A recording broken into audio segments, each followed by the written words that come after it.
صبح شام کی مسنون دعائیں. جو شخص صبح شام 100 مرتبہ سبحان اللہ و بحمدہ پڑھے، یعنی صرف اتنا، تو اللہ تعالیٰ اس کے تمام گناہ معاف فرما دیں گے، اگرچہ سمندر کی جھاگ کے برابر ہو. اس کی عادت کیسے ڈال سکتے ہیں آپ؟ کیونکہ مصروف ہے نا سب، تو اتنا وقت تو نہیں ہوگا کہ جا نماز پہ بیٹھ کے 100 دفعہ پڑھ کے پھر اٹھے. کوئی ایک خاص کام جو آپ کو روز کرنا ہے، تو اس خاص کام کے ساتھ آپ ایک خاص ذکر جو ہے وہ اپنا باندھ لیں. ایک تو ہے نا کہ ہر وقت کوئی بھی ذکر آپ کریں، لیکن یہ جو مخصوص اذکار بتائے گئے مخصوص اوقات میں کرنے کے، تو ان کا فائدہ جب ہی ہوتا ہے جب ہم ان کو اوقات کی پابندی کے ساتھ کرتے ہیں. اور اصل میں اس کے پیچھے حکمت بھی یہی ہے وقت بتانے کی، کہ پھر انسان اس میں مس نہیں کرتا. صبح ہوئی، اللہ کی یاد آئی، اور سنت کے مطابق جو آپ صلی اللہ علیہ وسلم نے بتایا وہ ذکر کرنا. ویسے تو آپ کوئی بھی کر سکتے ہیں، ہر ذکر میں فائدہ ہے، لیکن آپ کے نقشے قدم پہ چلنا، جہاں آپ نے قدم رکھا وہیں پیچھے رکھنا، اس کا لطف ہی کچھ اور ہے. ٹھیک ہے نا، یعنی اس میں تھوڑا فرق ہو جاتا ہے. پھر چلیے، آپ صلی اللہ علیہ وسلم نے فرمایا صبح و شام 3 مرتبہ یہ دعا پڑھنے والا دن اور رات کی تکلیفوں اور نقصان سے محفوظ رہتا ہے. بسم اللہ الذی لا یضر مع اسمہ شیء فی الارض ولا فی السماء وہو السمیع العلیم. صبح و شام اس اللہ تعالی کا نام لیتا ہوں جس کے نام کی وجہ سے زمین و آسمان کی کوئی چیز نقصان نہیں پہنچا سکتی، اور وہ سننے اور جاننے والا ہے. آپ صلی اللہ علیہ وسلم اس دعا کو بھی روزانہ صبح و شام 3 مرتبہ پڑھتے تھے. اللہم عافنی فی بدنی، اللہم عافنی فی سمعی، اللہم عافنی فی بصری، لا الہ الا انت. اس دعا کو آپ صبح اور شام کے مثلا سنت کے بعد یا فرض کے بعد اگر مقرر کر لیں تو انشاءاللہ تعالی پھر بھولیں گے نہیں. اے اللہ میرے بدن میں عافیت عطا فرما، اے اللہ میری سماعت میں عافیت عطا فرما، یعنی میرے کان ٹھیک رکھ. اے اللہ میری بینائی میں عافیت عطا فرما.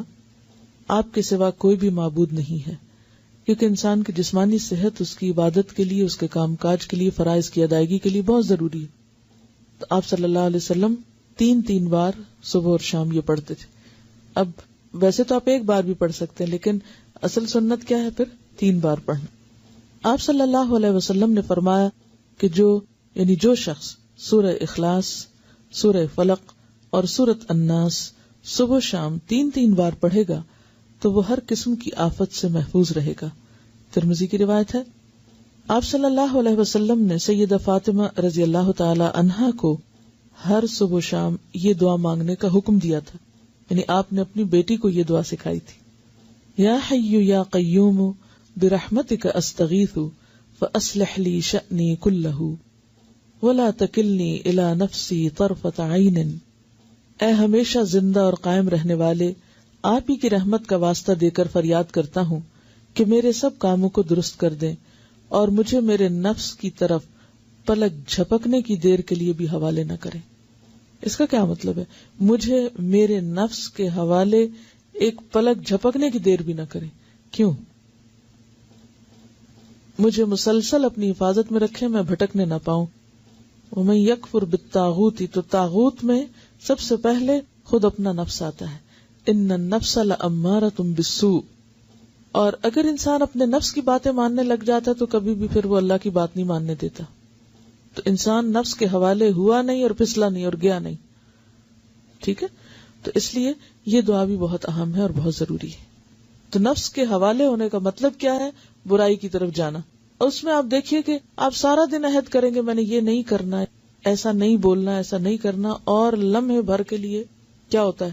منہ سے بات نکل جاتی، آپ ایک دم غصے میں آ جاتے ہیں، آپ ایک دم وہ کہہ آتے ہیں جو سویر سے وعدہ کر رہے تھے شام تک کہ اب آج سے میں نے یہ جملہ نہیں بولنا یا یہ کام نہیں کرنا. وہ لمحے بھر کے لیے آپ نفس کے حوالے ہوئے اور گئے. تو یہ دعا بہت ہی زبردست دعا ہے کہ یار اب میں تو اپنے آپ پر، خود پر ایک لمحے کے لیے بھی بھروسہ نہیں کر سکتا، لمحے کے لیے بھی مجھے نہیں ادھر جانا، کیونکہ ہمارے ساتھ نفس بھی ہے، شیطان بھی ہے. تو یہ ایسے دشمن ہیں، ایسی طاقتیں ہیں کہ جن کا مقابلہ ہم تنہا نہیں کر سکتے، یہ صرف اللہ کی مدد سے ہو سکتا ہے. اس لیے صبح اور شام، ورنہ بعض اوقات انسان کہے ایک دفعہ تو مانگ چکا، اب اور کیا مانگنا، روز کیا یہی مانگنا. یعنی آپ کے ذہن میں یہ آ سکتا ہے کہ سویرے بھی مانگو، شام بھی مانگو، وہی باتیں، پھر ریپیٹیشن. اس ریپیٹیشن کی ہر سویر کو ضرورت ہے اور ہر شام کو ضرورت ہے کہ ہم بھولنے والے ہیں. پھر سید الاستغفار، آپ صلی اللہ علیہ وسلم نے فرمایا جس نے صبح و شام صدق دل سے سید الاستغفار کو پڑھا اور اسی دن یا رات فوت ہو گیا تو وہ جنت میں داخل ہوگا. اب آپ دیکھیں اللہ تعالیٰ نے بخشش کے کتنے سامان کیے ہیں. ایک چیز کر لو، دوسری کر لو، تیسری کر لو، یعنی یہی اس کی رحمت ہے کہ اس نے چھوڑا نہیں بھٹکنے کے لیے، یا اللہ بندوں پہ ظلم نہیں کرتا. لیکن اگر بندے خود ہی غفلت کے شکار رہیں اور کسی بھی چیز سے فائدہ نہ اٹھائیں تو پھر جبر نہیں کرتا اللہ تعالیٰ. سید الاستغفار یہ ہے، اللہم انت ربی لا الہ الا انت خلقتنی وانا عبدک وانا علی عہدک ووعدک ما استطعت اعوذ بک من شر ما صنعت ابوء لک بنعمتک علی وابوء بذنبی فاغفر لی فانہ لا یغفر الذنوب الا انت. اے اللہ، آپ ہی میرے رب ہیں، آپ کے سوا کوئی عبادت کے لائق نہیں. آپ نے مجھ کو پیدا کیا ہے اور میں آپ کا بندہ ہوں، اور میں اپنی طاقت کے مطابق آپ سے کیے ہوئے عہد اور وعدے پہ قائم ہوں. میں اپنے برے اعمال کے وبال سے آپ کی پناہ چاہتا ہوں.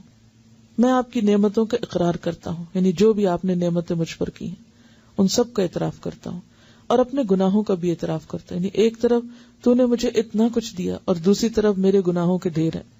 آپ میرے گناہوں کو معاف فرما دیجئے، کیونکہ آپ کے سوا کوئی بھی گناہوں کو معاف نہیں کر سکتا. یعنی کسی انسان، کسی جن، کسی فرشتے کے اختیار میں نہیں کہ وہ بندے کے قصور معاف کر سکے. اصل معافی اللہ ہی کی طرف سے ہے.